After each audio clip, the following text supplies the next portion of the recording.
Muy buenos días.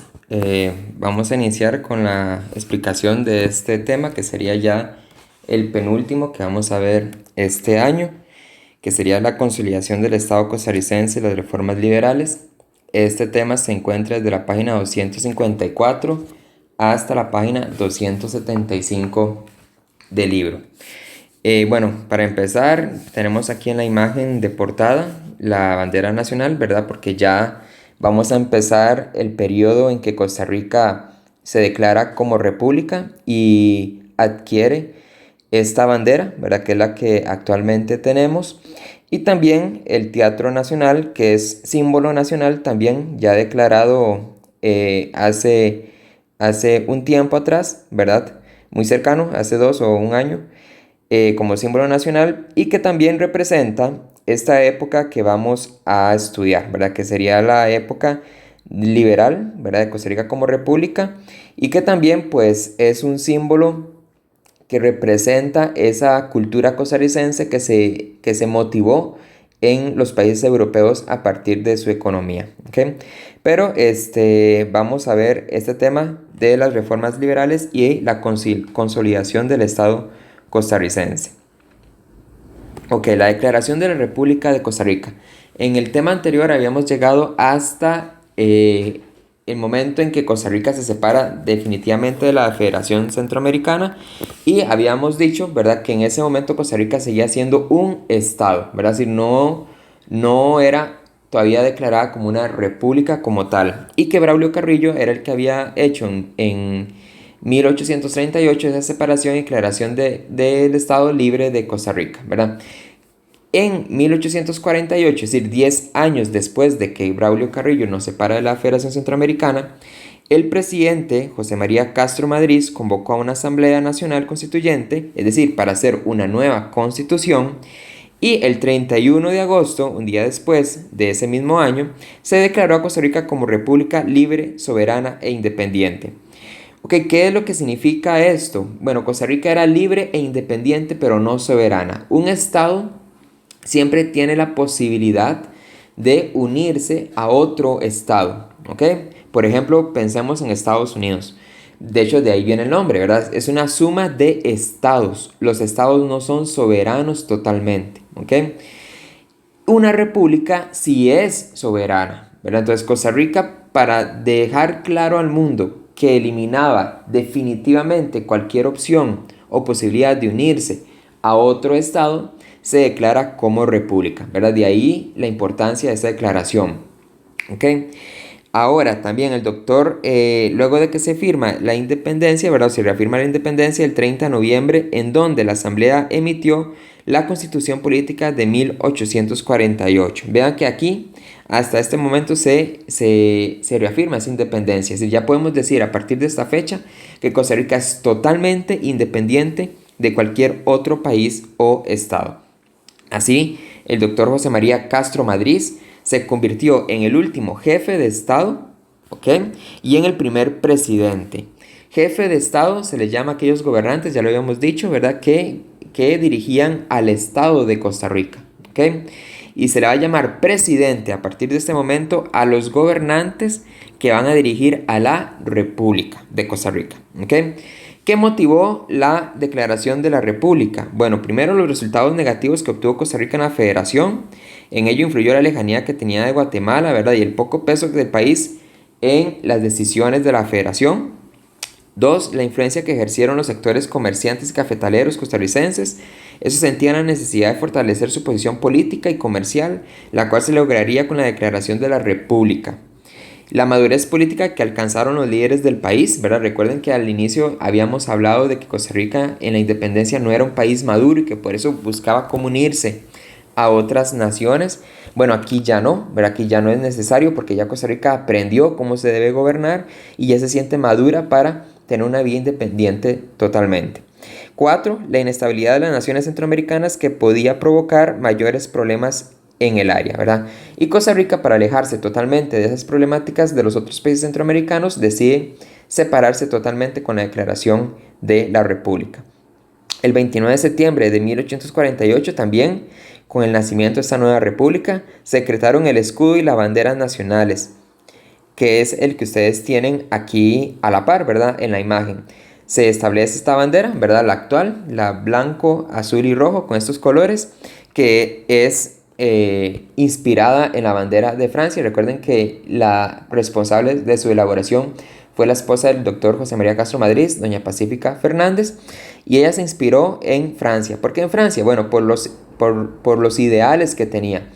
Realmente, al inicio los colores de Costa Rica se reflejan en los de Francia y en aquel lema, ¿verdad?, de la Revolución Francesa, que dictaba igualdad, libertad y fraternidad. Cada uno de estos colores tiene un significado en la bandera de Francia, que también tenía que ver con la monarquía, con el pueblo y con los comerciantes. Pero luego la revolución, estos colores tienen este nuevo significado, ¿verdad? Libertad, fraternidad e igualdad, ¿verdad? Y Costa Rica pues se inspira en estos ideales, de ahí que tome los mismos colores de la bandera de Francia.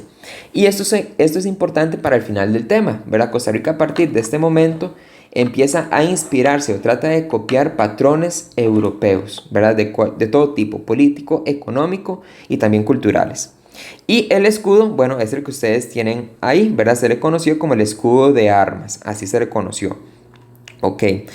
Luego también se estableció la división administrativa del país en provincias, cantones y parroquias.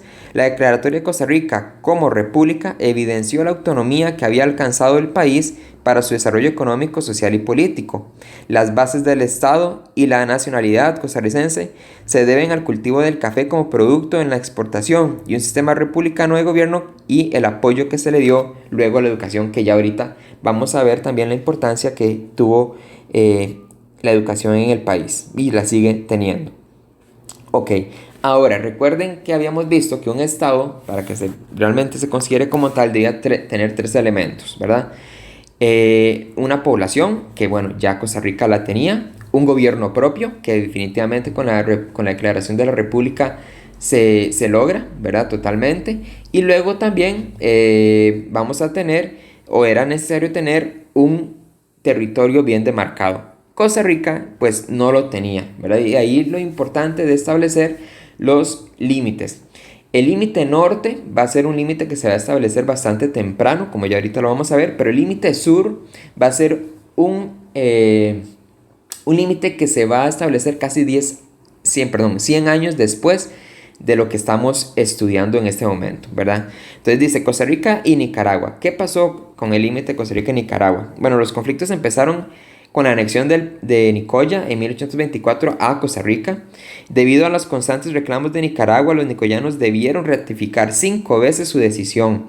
Algunas diferencias también surgieron cuando Nicaragua e Inglaterra negociaron la creación de un paso interoceánico a través del río San Juan y del lago de Nicaragua. Esto se le conoce como la vía del tránsito, que ya lo vamos a ver en la campaña nacional.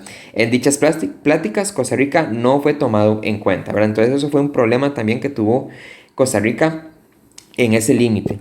Durante la campaña nacional, que ya vamos a ver más adelante, entre 1856 y el 57, el ejército centroamericano tomó la vía de tránsito, ¿verdad? Y principalmente Costa Rica.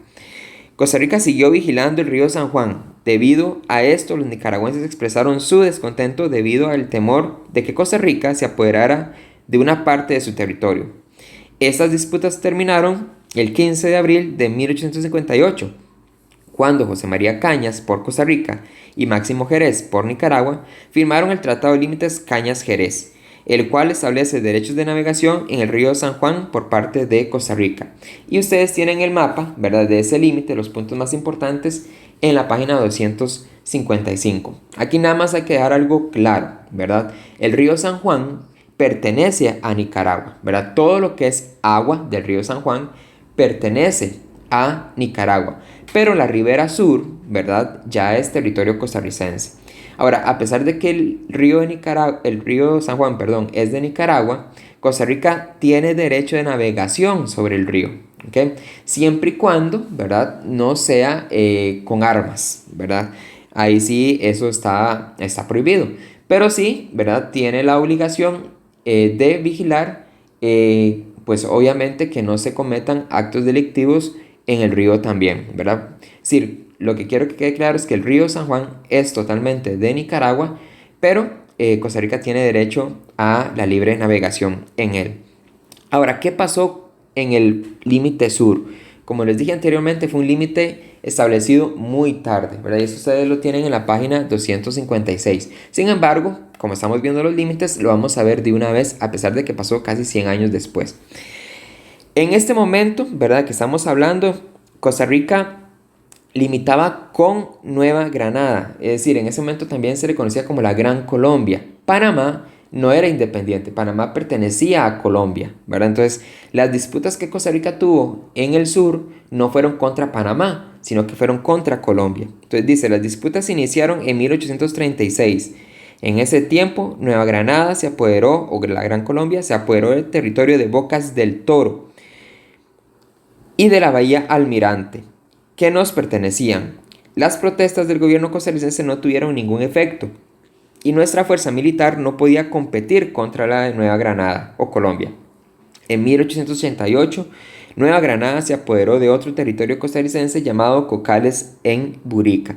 Si ustedes ven el mapa que está a la par, verán lo que es Panamá hoy en amarillo y a Costa Rica, ¿verdad? Lo que es América Central o lo que es la Capitanía General de Guatemala en un café rojizo. Si ustedes ven el límite, si ustedes lo comparan con el que está en el libro, en la parte donde dice Mosquito Gulf, ahí Costa Rica en el sur tenía, digámoslo así, como una cola, lo que hoy es Bocas del Toro en Panamá. Ese territorio era de Costa Rica. ¿Ok? Ese fue el territorio que perdimos con Colombia.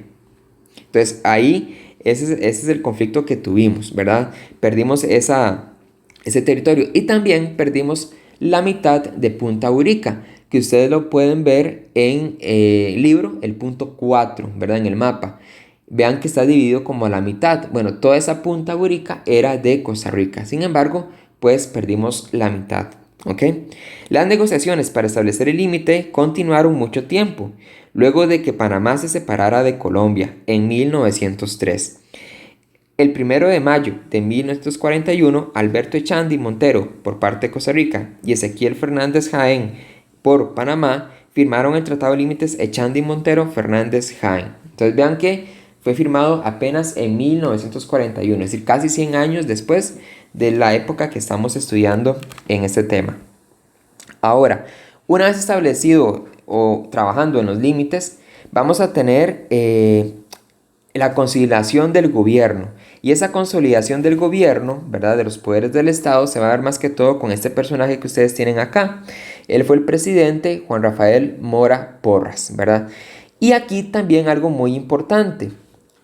Surge una nueva clase social, ¿verdad? Con el cultivo y la exportación del café. Y esta clase social se le llamó la oligarquía cafetalera.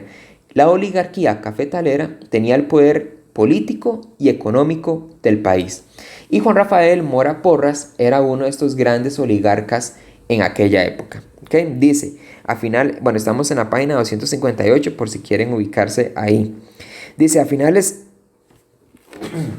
de 1849 asumió la presidencia Juan Rafael Mora Porras, quien dirigió su gobierno bajo el lema Orden y Progreso.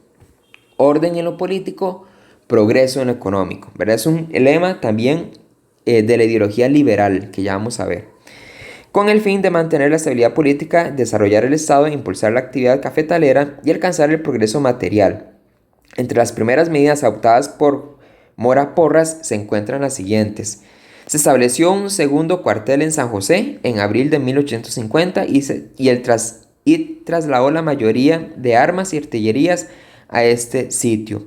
Se fortaleció el ejército, se aumentaron las milicias, se adquirieron nuevos armamentos y municiones, se crearon nuevos reglamentos y se fundó una nueva escuela militar. Y aquí, estos dos primeros puntos son muy importantes. Vean que Juan Rafael Mora Porras fortalece al ejército, creando un nuevo cuartel y también comprando armas para el ejército. Estas armas eran compradas en Europa, a Francia y a Inglaterra. Y esto va a ser muy importante porque antes de que empezara la campaña nacional, ya Costa Rica tenía el ejército más poderoso de Centroamérica. Y eso hay que tenerlo muy claro. Costa Rica no peleó la campaña nacional con machetes. No peleó la campaña nacional con campesinos. Eso es una mentira, ¿verdad? Y eso tienen ustedes que borrarlo de la cabeza y de su mente y de su aprendizaje si así se lo enseñaron anteriormente. Costa Rica tenía en este momento, en la guerra contra los filibusteros, el mejor ejército armado y preparado de Centroamérica. Entonces no fue casualidad, ¿verdad?, que Costa Rica ganara esa batalla o esa campaña nacional, ¿ok? Entonces tenemos que cambiar eso, ¿verdad? Esa idea que nos han vendido de que eran campesinos los que lucharon contra los filibusteros con palas, picos y machetes. Eso es totalmente falso. 3. Se prohibió la destilación privada y se fundó la Fábrica Nacional de Licores, FANAL, que hasta el día de hoy existe, ¿verdad? Es una de las instituciones más antiguas que hay. No sé si ustedes han puesto atención cuando van a San José. Cuando uno está por llegar al edificio metálico, está a la par el Parque España, que tiene muchos árboles. Y cruzando el Parque España, del edificio metálico, cruzando el Parque España, hay un edificio que tiene una pared muy larga, sobre todo una cuadra, ¿verdad? Para la parte de donde pasan los buses de Guadalupe, Coronado, APs, y es toda una cuadra. Esa cuadra, ¿verdad?, que es una pared bastante larga, era donde estaba la Fábrica Nacional de Licores, la FANAL, que había establecido Juan Rafael Mora Porras, ¿verdad? Es uno de los edificios también más antiguos que tiene el país, ¿ok? Se reorganizó el monopolio de licores y el Estado se mantuvo como el único vendedor de bebidas alcohólicas. Nuevos reglamentos para mejorar la calidad y la producción del producto, lo que permitió un presupuesto para cubrir gastos de gobierno e infraestructura. De hecho, hasta el día de hoy, la Fábrica Nacional de Licores le sigue dejando muchos ingresos al Estado, ¿verdad? Sí, sigue siendo muy rentable para el país, ¿verdad? Y bueno, ahora se habla de que hay que venderla. Habría que ver cuáles los beneficios de esto, porque de hecho con esta pandemia el alcohol, mucho del alcohol en gel y el alcohol que se utiliza en los hospitales y que se utiliza para desinfectar las manos y todo esto, pues es producido por la Fábrica Nacional de Licores, ¿verdad? Y obviamente también, por ejemplo, la venta del guaro, cacique, que es el principal licor que ellos venden, deja muchos ingresos para el gobierno de Costa Rica, ¿ok? Y con eso se pueden pagar pues muchos asuntos públicos como salarios, escuelas, cosas por el estilo, ¿ok? Mora fortaleció también el poder ejecutivo, es decir, el que gobierna el presidente y los ministros, basado en la Constitución de 1847. Amplió el periodo presidencial de 4 a 6 años y utilizó las atribuciones concedidas al Ejecutivo como promulgación de leyes y el nombramiento de ministros. Con respecto a lo económico, por la década de 1850, el café se cultivaba en todo el Valle Central.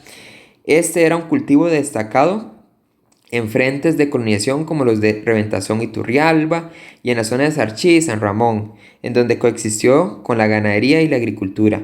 En el contexto externo, Costa Rica mantenía relaciones políticas y económicas con países centroamericanos e importaba bienes manufacturados de Guatemala y El Salvador, como las telas. El país estaba a la vanguardia en la exportación del café. Los principales mercados para esta exportación eran América del Sur y Europa, principalmente Inglaterra. Entonces vean que Costa Rica pues ya estaba consolidada, ¿verdad? Es decir, era un país que estaba creciendo bastante, se estaba organizando bastante bien en todos los campos, ¿verdad? Político y económico. Ahora, en este proceso, ¿verdad?, de crecimiento del país, vamos a tener un hecho que prácticamente interviene, ¿verdad?, en esta dinámica de crecimiento de Costa Rica, y es la campaña nacional, ¿ok?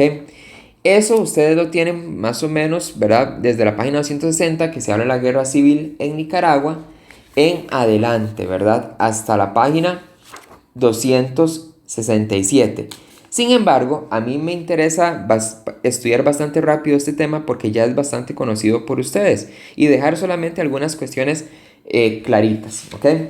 Bueno, primero las causas. Primero vamos a tener, y hay que ubicarse acá en la página donde aparece el mapa de la vía del tránsito en la 259. Estados Unidos e Inglaterra tenían un interés muy fuerte por esta ruta que ustedes ven marcada con estos puntitos rojos, ¿verdad? Se le llamaba la vía del tránsito. Ahora, ¿por qué tanto interés en esto? Bueno, porque funcionaba en aquel momento como si fuera el canal de Panamá. Entonces, todo el comercio que iba de la costa este a la costa oeste de Estados Unidos pasaba, era más seguro pasarlo por acá. En aquella época se estaba dando en Estados Unidos algo que se llamó como la fiebre del oro. Entonces mucha gente quería pasarse de la costa este, es decir, de donde hoy está Nueva York, Washington, la Florida, todos estos estados, hacia la costa oeste, es decir, California principalmente. Pero cruzar Estados Unidos por tierra era bastante peligroso porque habían todavía grupos indígenas que asaltaban, ¿verdad?, a los migrantes estadounidenses o los atacaban, igual que vaqueros, ¿verdad?, que más o menos imagínense las películas del viejo oeste, es esa época en la que asaltaban también a estas personas que migraban de costa a costa. Entonces era mucho más seguro venir por mar hasta la vía del tránsito, cruzar este pequeño estrecho, ¿verdad? Del 1 al 2, que es el estrecho de Rivas en Nicaragua, y de ahí nuevamente llegar en barco hasta California. Entonces era una ruta comercial muy, muy importante, ¿verdad? Para los estadounidenses. Y para los ingleses también era muy importante porque era controlar esa ruta comercial, ¿verdad? Que tenía con Estados Unidos, ¿verdad? Entonces, ambos estaban muy interesados. Ahora, ¿por qué Inglaterra aquí? Bueno, recuerden que después de que España nos independizamos de España, Inglaterra fue la que asumió el control económico y toda la costa caribe, ¿verdad?, de Centroamérica estaba controlada económicamente por Inglaterra. Por eso es que estas poblaciones del Caribe en Centroamérica hablan inglés o una variación del inglés, ¿verdad? Por esta razón. Ahora, también va a haber otra causa que es la guerra civil en Nicaragua. Y eso fue lo que produjo la intervención de los filibusteros en este país. ¿Qué es lo que sucedía? Bueno, en Nicaragua se estaban enfrentando conservadores y liberales, igual que en Costa Rica sucedió, ¿verdad?, con la guerra de Ochomogo. Prácticamente lo mismo, solamente que en Nicaragua se extendió muchísimos años y realmente no había un bando ganador. Ahí es cuando uno de los dos bandos, ¿verdad?, que ustedes lo pueden leer en la página 260, llamó a William Walker, ¿verdad?, para que los apoyara en esta guerra, y con esto Walker se llevó a sus filibusteros, ¿verdad? Los filibusteros no son ejércitos de Estados Unidos, es, digamos, como una milicia, gente que se apunta, ¿verdad?, para ir a conquistar nuevos territorios y sacar provecho de eso. Y con esto, William Walker llega a Nicaragua, apoya a los que lo habían llamado, que eran los liberales de Nicaragua, y una vez que él gana la guerra contra los conservadores en este país, asume el poder, ¿verdad? Y es ahí donde empieza William Walker a expandirse por toda Nicaragua, tomar el control y luego ve a Costa Rica. ¿Por qué ve a Costa Rica? Bueno, porque Costa Rica es el otro país que está al otro lado de la vía del tránsito. Y para poder construir y controlar un canal interoceánico y controlar esta ruta comercial, era importante también dominar a Costa Rica. Entonces, por eso es que William Walker, también una vez que tiene dominada a Nicaragua, decide entrar a conquistar a Costa Rica, ¿verdad? Y ahí empieza la primera fase de la guerra, que ustedes la tienen en la página 262 y 263. Y aquí se dan, ¿verdad?, prácticamente los hechos que ustedes ya conocen, ¿verdad? Como la guerra de Santa Rosa, la guerra de Rivas y la batalla de Sardinal, ¿verdad? Que tal vez es la nueva que ustedes pueden escuchar, la batalla de Sardinal, que simplemente, ¿verdad?, fue una batalla también para dominar el paso sobre el río San Juan y no permitir que los filibusteros entraran por esa zona del río San Juan, ¿ok? Entonces vamos a tener esa primera fase y luego algo importante también acá, la batalla de Rivas. La batalla de Rivas no fue el final, ¿verdad?, de la guerra. Vean que hay otra segunda fase de la guerra, y en esta guerra de Rivas, en la primera que se da en 1856, es donde muere el soldado Juan Santamaría. Aquí hay que hacer, y quiero hacer una una acotación, ¿verdad? Siempre se nos ha enseñado que el héroe nacional ha sido Juan Santamaría. Juan Santamaría no era importante para los costarricenses en aquel momento hasta que sucede algo con el presidente Juan Rafael Mora Porras, que ya ahorita lo vamos a ver más adelante. Sí existió Juan Santamaría, ¿verdad? Lo que no está claro es su papel en la batalla como tal, ¿verdad? Y la importancia real que tuvo, ¿verdad? Obviamente sí fue, como todo costarricense que murió en esta batalla, valioso para la guerra, pero realmente el héroe nacional fue el presidente Juan Rafael Mora Porras y sus generales militares, que ya vamos a ver más adelante por qué es que se nos ha olvidado, entre comillas, a los costarricenses reconocer más a Rafael Mora Porras que a Juan Santamaría. Luego la primera fase de la guerra, ¿verdad? Viene una pausa en la misma, y es por la peste del cólera. Cuando los costarricenses estaban en Nicaragua, los soldados, tanto los filibusteros como los de Centroamérica, Costa Rica principalmente en ese momento nada más, para eliminar a los cadáveres los echaron prácticamente en los pozos de agua.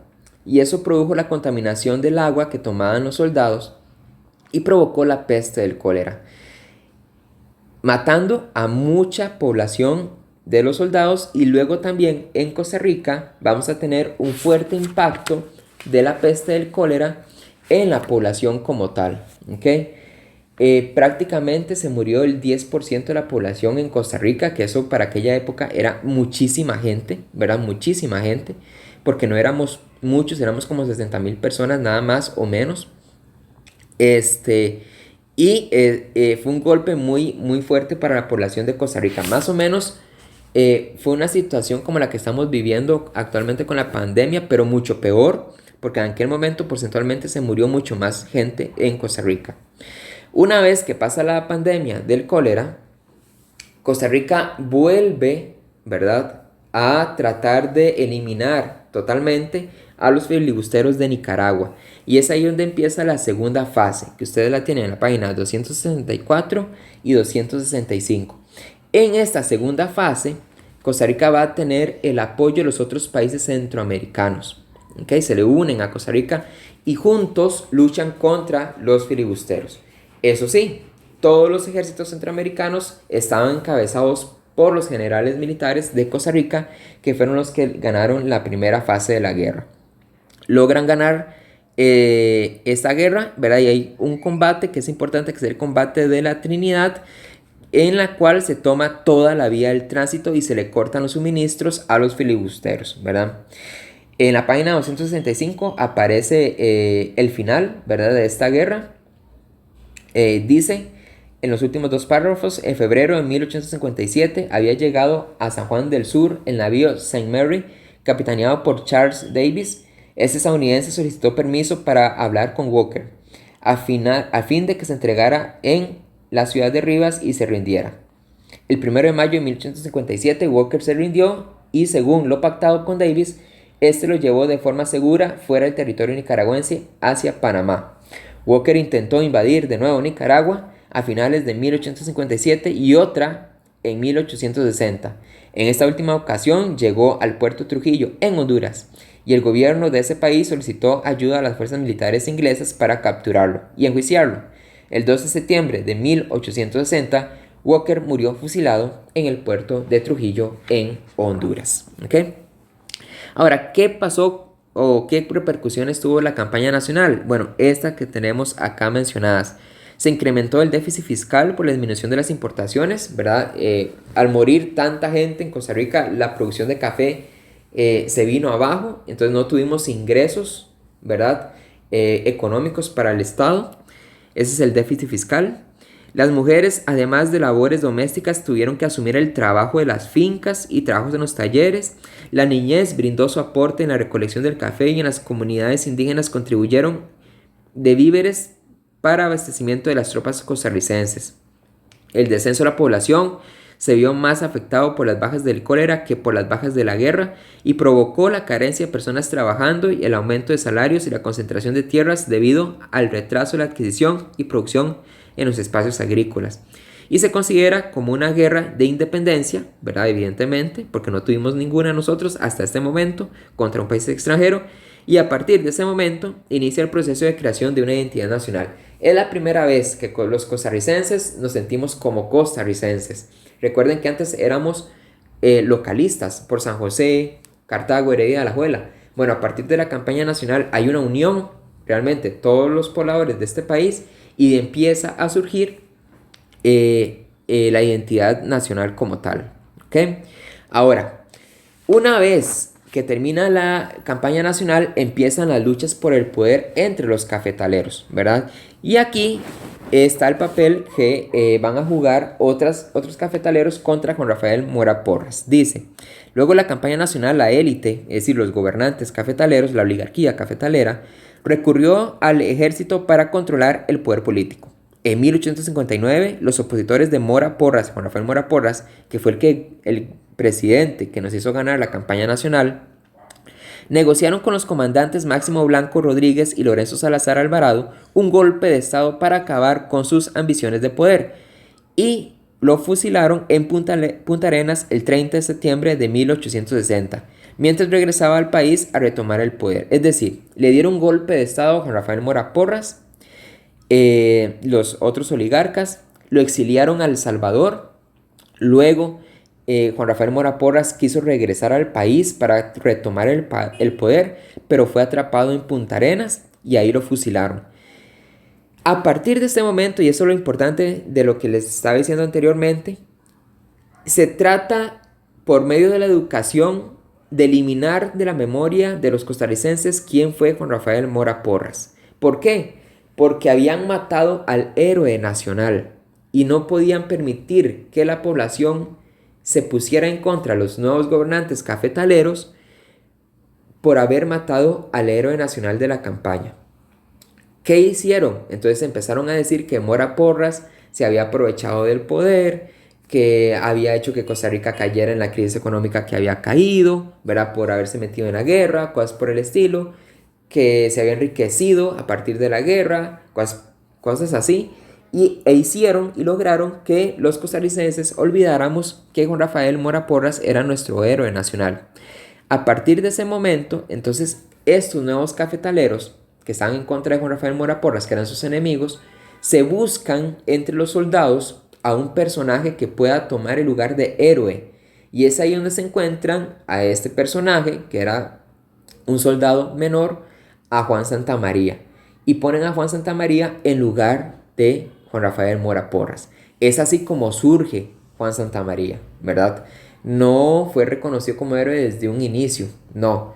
Juan Santamaría fue reconocido como héroe nacional para tratar de eliminar de la memoria de los costarricenses a Juan Rafael Mora Porras, ¿verdad? De hecho, Juan Rafael Mora Porras no fue declarado héroe nacional hasta hace más o menos 5 o 6 años atrás, ¿verdad? Es decir, muy recientemente. De ahí, ¿verdad? Que Costa Rica sea, la historia en Costa Rica le deba mucho a Juan Rafael Mora Porras y lo olvidó completamente, ¿verdad? Hasta hace pocos años. Durante la época de 1860, el ejército desempeñó un papel clave en las luchas por el poder entre cafetaleros debido a lo siguiente, y aquí es importante también esto. Siempre hemos creído que Costa Rica ha sido pacífica, pues no.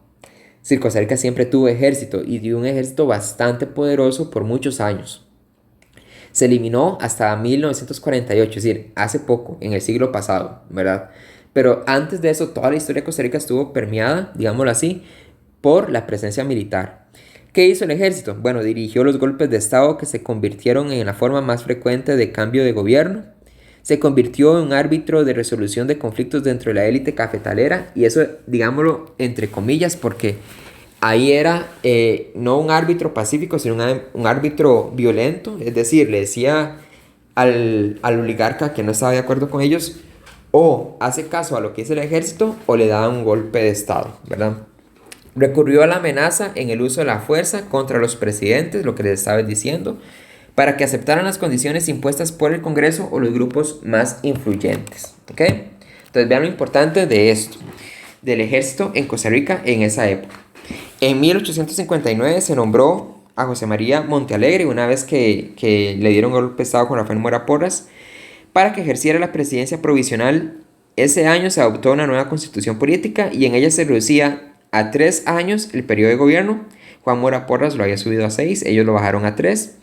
En 1862, ante la celebración de los nuevos comicios, hubo mucha tensión por parte de los dos grupos, ya que presentaban candidatos muy fuertes, con el propósito de llegar a un acuerdo, y los representantes del ejército y otros sectores influyentes, como los moristas de la época, postularon a Jesús Jiménez, totalmente independiente. Su gobierno fue autoritario, respaldado por los militares, y se distanció de destacados miembros de la élite cafetalera. Se apoyó en los moristas, ¿verdad? Es decir, en los que apoyaban antiguamente a Juan Rafael Mora Porras, y logró el respaldo de los militares y se convirtió en uno de los gobernantes más fuertes e importantes del país. Ahora, en noviembre de 1868 se dio un golpe de estado, como les dije otra vez, que dejó como presidente provisional a Jesús Jiménez. Subordinó el ejército al poder ejecutivo con el propósito de centralizar el poder en su figura.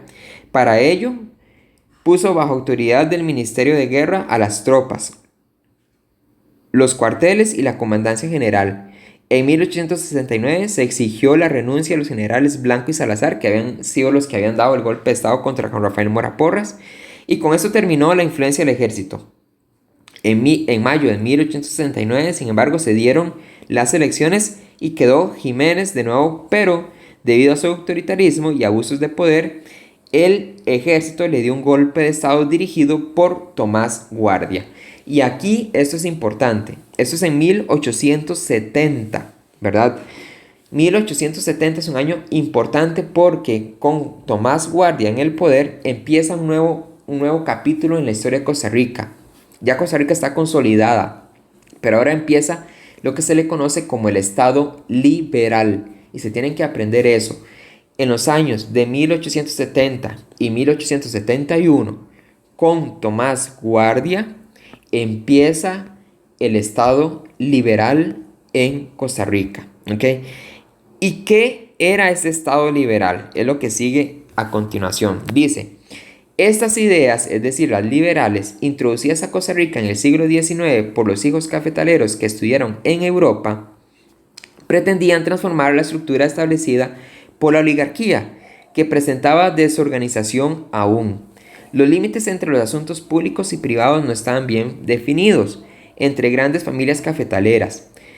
Por eso, el medio más usado para el cambio de gobierno fue el golpe de estado. Es decir, eso era lo que pasaba antes del liberalismo, y eso es lo que se quería cambiar con el liberalismo. ¿Okay? La situación pasada empezó a cambiar cuando llegó el general Tomás Guardia después del golpe de estado a Jiménez. El militar, es decir, Tomás Guardia, impulsó cambios inspirados en el lema positivista orden y progreso, que era el mismo que tenía Juan Rafael Mora Porras. A las medidas ejecutadas se les conoce como reformas liberales. Estas se aplicaron en diferentes ámbitos, como el eclesiástico, el educativo, el jurídico y el estatal. Estas permitieron el control de sus habitantes y el territorio. Una creencia acerca de las ideas liberales era que la sociedad y la economía podían progresar si el Estado asumía el control de la educación como medio para expandir las ideas del Estado. También se restringió la acción estatal en la economía. Y estas dos cosas son esenciales. El Estado va a dar un énfasis en la educación. ¿Por qué? Porque la educación es el mecanismo para transformar y controlar las mentes de la población. Y eso se lo está diciendo un profesor de estudios sociales a ustedes. Ustedes están en el colegio, pero nosotros les estamos enseñando, bueno, algunos, la mayoría de los profesores les enseñan lo que el Estado quiere que ustedes aprendan. Pero si el Estado quiere que ustedes ignoren algo y no lo aprendan, nosotros no lo enseñamos. ¿Ok? Y digamos, esto que les estoy diciendo es una de las cosas que el Estado no quiere que ustedes sepan. Ustedes tienen que ser críticos. El Estado no quiere que sean críticos. ¿Por qué? Porque si ustedes son críticos y dudan y se ponen a pensar sobre todo, ¿verdad? Y esa es la educación de verdad, que ustedes piensen, razonen, que no se crean todo lo que les dicen sin pensarlo. Esta es una persona peligrosa para un Estado. ¿Por qué? Porque van a empezar a criticar y a cuestionar por qué el Estado o el gobierno hace tal o cual cosa. ¿Por qué está pasando ahorita lo que está pasando en el país con las huelgas y las manifestaciones? Bueno, porque el pueblo ya se puso a criticar al Estado. Se puso a pensar de que el Estado está abusando de este pueblo. Ahora, no es que estoy justificando los bloqueos, porque eso no es bueno. No estoy justificando la violencia. Eso no es bueno, ¿verdad? Pero sí es importante que el pueblo cuestione y critique al gobierno, ¿ok? Y no es solo criticar por criticar, sino que se cuestione por qué el gobierno hace esto, por qué el gobierno nos cobra tanto, por qué no le cobra a los que más tienen, por qué es que el gobierno siempre hace lo que las élites económicas quieren que hagan, por qué los ricos no pagan tantos impuestos como los pobres, por qué solo vienen empresas transnacionales y no se apoya al productor nacional. Es decir, todo ese montón de cosas es una educación, ¿verdad? O es lo que se busca con una educación crítica. El Estado no quiere eso. ¿Por qué nos enseñan que Costa Rica es pacífica? Porque no quieren que sucedan las cosas que están sucediendo ahora, que se pongan tan violentos contra el gobierno. ¿Ok? ¿Por qué nos enseñan que Costa Rica nunca tuvo ejército? Bueno, porque ahora hay que transformar a los ticos en seres pacíficos y sobre todo no pacíficos, pasivos. Es decir, gente que se aguante las cosas. Y es algo que vean que nos han enseñado, porque en Costa Rica nosotros cuando queremos criticar a alguien, no lo hacemos porque, ay, pobrecito, ¿verdad? No, se va a sentir mal, o voy a hacer sentir mal, o va a ser un pleito. Bueno, eso nos han enseñado a hacer, ¿verdad? Si ustedes ven otras nacionalidades, por ejemplo los italianos o los argentinos, ellos se dicen las verdades en la cara, ¿verdad? Y no hay problema. Ninguno se siente ofendido. ¿Por qué? Bueno, porque estos países han aprendido a que tienen que decir las verdades y tienen que criticar y dudar sobre todo, ¿ok? Eso es importante. Y por eso el Estado, desde Tomás Guardia en adelante, siempre ha querido controlar la educación. Porque si controlan la educación, controlan lo que la gente piensa, ¿verdad? Y ustedes lo tienen que tener muy claro de ahora en adelante. Cuando ustedes sean educados, duden de lo que les están enseñando y busquen información. Si ustedes tienen una duda de que eso sea cierto, busquen información, investiguen. Eso es lo que tienen que hacer, ¿verdad? Para tener una muy buena educación. Y bueno, y el segundo punto, ¿verdad? Importante es al final, se restringe la acción estatal en la economía. El Estado liberal, el liberalismo, sea en Costa Rica, sea en cualquier otra parte, lo que dice es que el Estado no se tiene que meter en la economía. Es decir, no tiene que estar atendiendo la pobreza. No tiene que estar atendiendo, no tiene por qué estar creando empleos para los trabajadores. No tiene que poner precios. No tiene que poner impuestos. No tiene que poner nada de eso, ¿verdad? Es decir, todo tiene que ser privado. Si la población quiere educación, que pague educación privada porque el Estado no se tiene que meter en eso. Porque eso es economía. Si la gente quiere salud, que pague la salud privada, porque el Estado no se puede meter a brindar el negocio de la salud. ¿Ok? Ese es el Estado liberal. El Estado liberal es el que dice que todo tiene que ser privado. Y todavía existe esa ideología, ¿verdad? Donde el Estado no se tiene que meter prácticamente en nada. Y con eso hay que tener mucho cuidado, porque las cosas privadas solamente las pueden pagar la gente que tiene más dinero. ¿Ok? Por eso las instituciones y los servicios públicos son importantes, porque se dan a un precio mucho más accesible por parte del Estado que una empresa privada. ¿Ok? Reformas liberales e Iglesia Católica, ¿verdad? Ahora vamos a empezar con esto de las reformas liberales. ¿Qué era? Bueno, en la página 270 y 271 está más o menos la explicación de lo que es el liberalismo, lo que les acabo de decir ahora, ¿verdad? Y vamos a pasar ahora a la página 272, donde ya empiezan estas reformas. ¿Qué pasa? Aquí hay un enfrentamiento entre el Estado y la Iglesia. ¿Por qué? Sobre todo, principalmente por el asunto de la educación. Antes de que llegaran los liberales, en Costa Rica, antes de Tomás Guardia, en Costa Rica la educación estaba en manos de la Iglesia. Los sacerdotes, las hermanas, ¿verdad? Eran las que educaban. Las escuelas y colegios eran de la Iglesia. Y la única universidad que había en Costa Rica, que era la Universidad de Santo Tomás, también estaba en manos de la iglesia. ¿Cuál era el problema con esto para el Estado? Bueno, que si la iglesia controlaba a la educación, el Estado no podía controlar el pensamiento de la población, ¿verdad? Entonces tenía que quitarle necesariamente ese poder a la iglesia para tenerlo el Estado y así poder el Estado enseñar lo que ellos querían, ¿ok? Y es ahí donde empieza un enfrentamiento entre la iglesia católica y el Estado liberal. El Estado liberal trata de eliminar cualquier poder de influencia que tenga la iglesia en la política.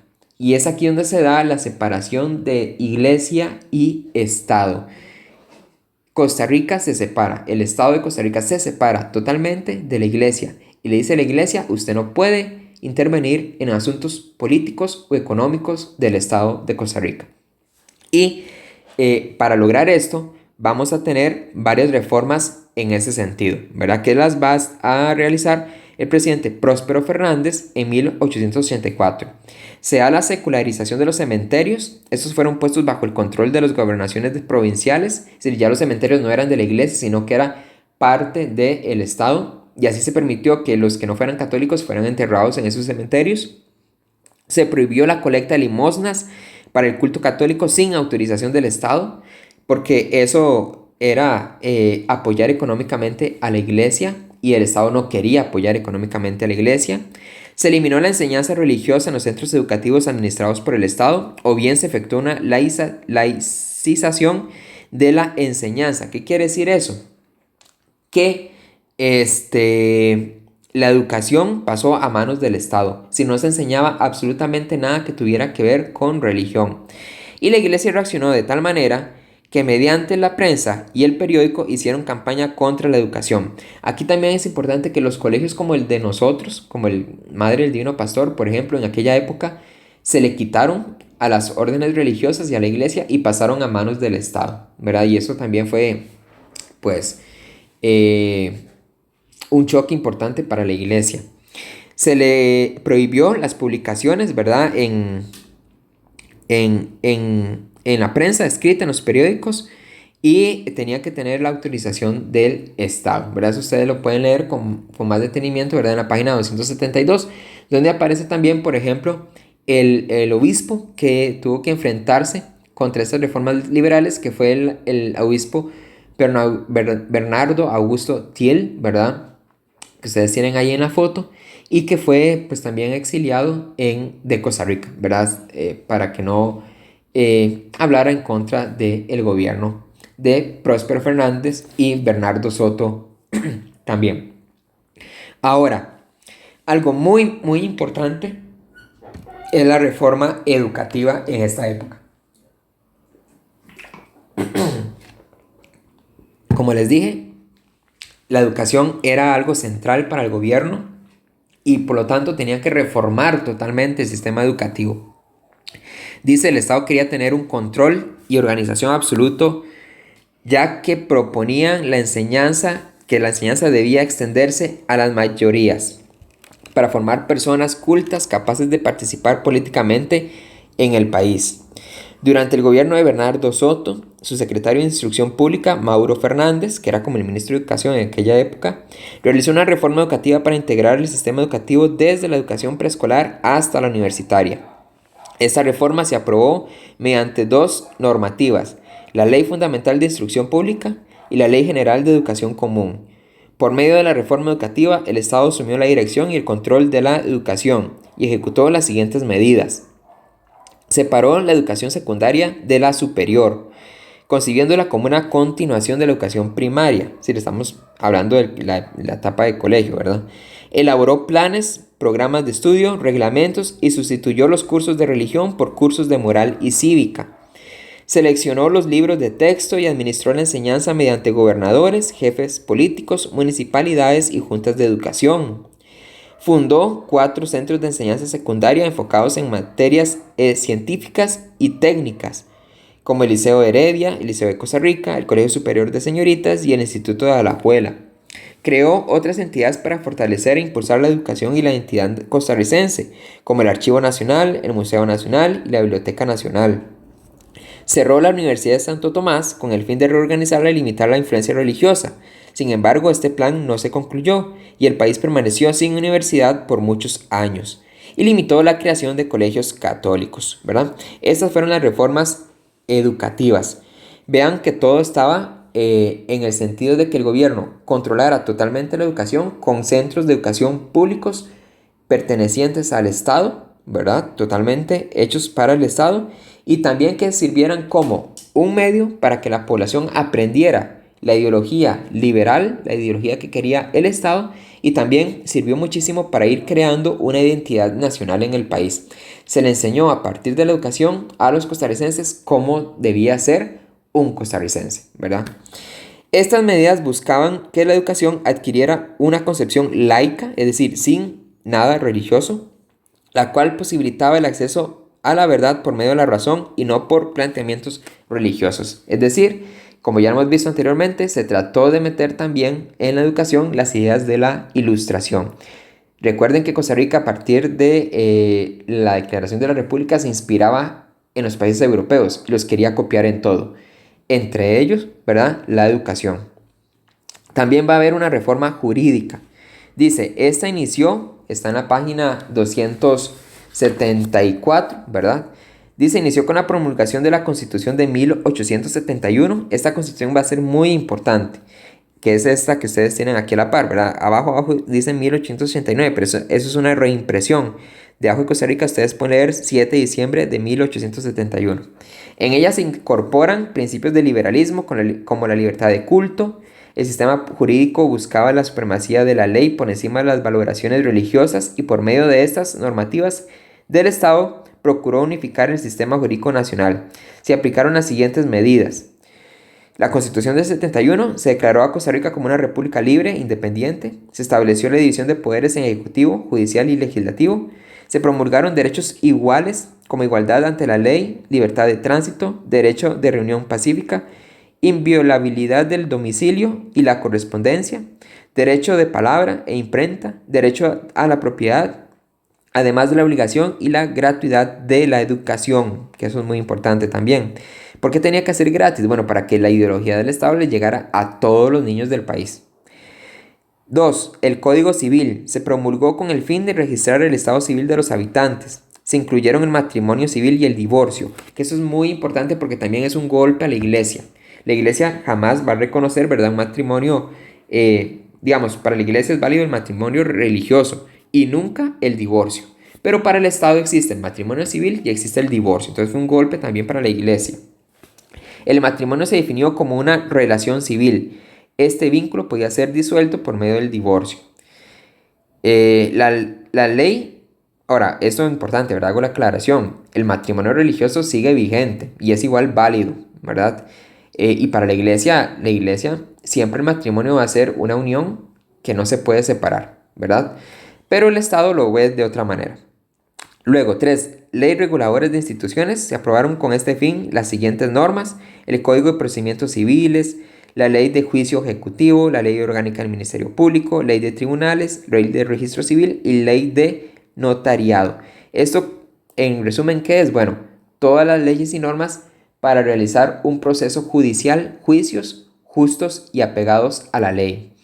Y por último, leyes reguladoras del comportamiento público. Se decretaron la ley de vagos, es decir, no había nadie, no podía haber nadie vago. En realidad esto ya había sido puesto por Braulio Carrillo. Él había hecho una ley de la vagancia en la cual cualquier persona en vagancia, es decir, sin trabajo, o que no estuviera buscando trabajo, ¿verdad? Por ejemplo, era obligado a trabajar en alguna actividad del Estado. Y la ley del juego, ¿verdad? Lo que quiere decir con las apuestas y todo esto eran prohibidas o limitadas.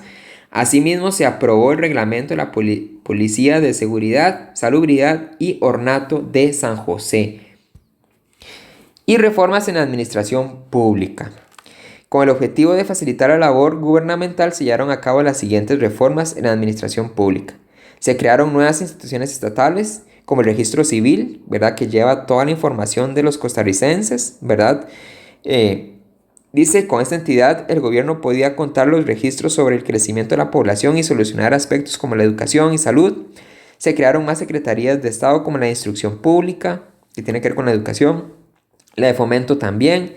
Se estableció el Instituto Meteorológico Nacional y de Inspección General de Aduanas. La inversión de obras de infraestructura, ¿verdad? Eso es muy importante también porque va a desarrollar a San José. Vean la avenida central en aquella época, ¿verdad? Hasta teníamos tranvía, ¿verdad? Hoy no tenemos nada de eso, pero se dio un desarrollo en San José muy importante. Se construyó la vía ferroviaria del Caribe, lo que estimuló el comercio y aceleró a los pueblos del Caribe y el Valle Central, o acercó, mediante el transporte de pasajeros. Además, se unió por medio de la vía férrea al Océano Pacífico con el Mar Caribe, lo que agilizó el comercio. Asimismo, dedicó parte del presupuesto estatal a la construcción de obra pública como caminos y escuelas. Y reformas liberales y en la actualidad, dice, entre 1870 y 1890 se aprobaron las normativas que dieron legitimidad y legalidad al Estado costarricense. Hoy en día, el Estado y los ciudadanos están amparados bajo las leyes que fijan y delimitan el actuar de los individuos y sus relaciones con el Estado. Muchas de estas normativas, como la Constitución de 1871, sirvieron de base para la Constitución de 1949, que es la que aún nos es vigente. Muchos de los ministerios e instituciones estatales se mantienen en la actualidad, por ejemplo el Ministerio de Educación y el Archivo Nacional.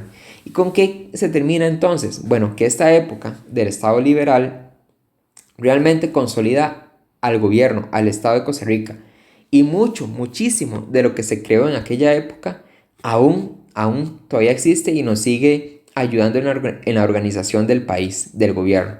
Entonces vean que esto es importante tenerlo muy claro, ¿verdad? Es decir, Costa Rica, a veces la historia de Costa Rica no la apreciamos, pero realmente ha sido todo un proceso que nos ha permitido llegar hasta acá, ¿verdad? Y esta época liberal va a ser muy importante porque realmente fue la época de oro, digámoslo así, de Costa Rica. Aquí se formó lo que realmente somos como costarricenses hoy, lo que creemos ser como costarricenses hoy, y muchos de nuestra identidad política y nacional nace de esta época, ¿verdad? Entonces de ahí la importancia de conocer bastante bien pues este tema y manejarlo bastante bien para lo que viene más adelante, ¿ok? Bueno, con esto terminamos este tema, ¿verdad? De la conciliación del Estado y las reformas liberales. Cualquier duda que tengan, me la pueden hacer llegar por medio de la plataforma, ¿verdad? En mensajes o por medio del correo electrónico que ustedes también tienen ahí en el aula virtual que yo les puse. Y yo con mucho gusto pues atiendo las consultas que tengan sobre este tema. Espero que estén muy bien y que pasen una muy buena semana. Hasta luego.